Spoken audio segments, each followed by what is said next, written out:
Hello दोस्तों, यमपुरी की यात्रा ऐसे होती है कि पढ़कर कलेजा कांप जाएगा।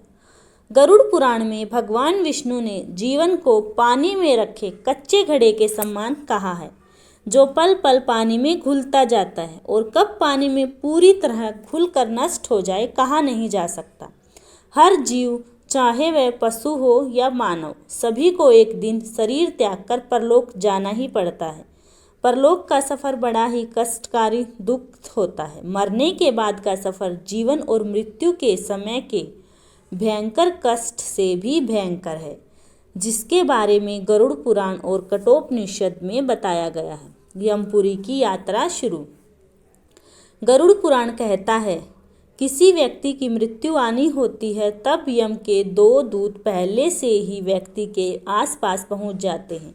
आत्मा जैसे ही शरीर से निकलती है, जीवात्मा को एक नई ही दुनिया नजर आने लगती है। यम के दूत जीवात्मा को अपने पास में बांध लेते हैं और अपने साथ यमपुरी लेकर चलते हैं। यम के दोनों दूत बड़े ही डरावने और क्रूर हैं और जिन रास्तों से यह जीवात्मा को लेकर जाते हैं वह खतरनाक और बहुत ही दुखदायी है। पुराण के अनुसार धरती से जब आत्मा यमपुरी के लिए चलती है तो उससे 16 गांवों का सफ़र तय करना होता है। जीवन में अपने कर्म के अनुसार मनुष्य को इन सभी गांवों में अलग अलग प्रकार के कष्टों का सामना करते हुए अंत में यमपुरी पहुंचना होता है। यमपुरी के इन गांवों में आत्मा ऐसे तड़पती है। भगवान विष्णु ने गरुड़ से कहा है कि इन गांवों के मार्ग में न तो विश्राम के लिए वृक्ष की छाया है और न ही कहीं भोजन का प्रबंध, जिससे कि जीवात्मा को राहत मिले। मार्ग में प्रलय काल के समान कई सूर्य चमकते हैं, जिससे पिंड से बना शरीर तपता रहता है। पीने के लिए जल की एक बूंद भी मार्ग में कहीं उपलब्ध नहीं है।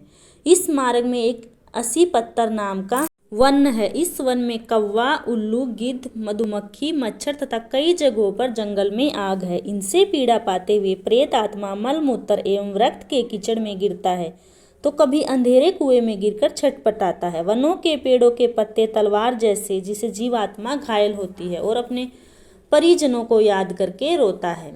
रहस्यमयी मंदिर। दर्शन के लिए मजबूत कलेजा चाहिए।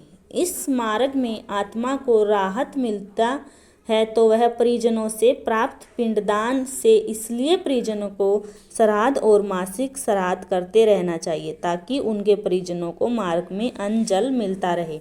अन्यथा मृत व्यक्ति की आत्मा दुखी होकर अपने परिजनों को श्राप देती है और जिससे परिवार में कई तरह की परेशानियां आने लगती हैं। धन्यवाद दोस्तों। जिसको यह जानकारी अच्छी लगी please like, share and subscribe my channel. धन्यवाद दोस्तों।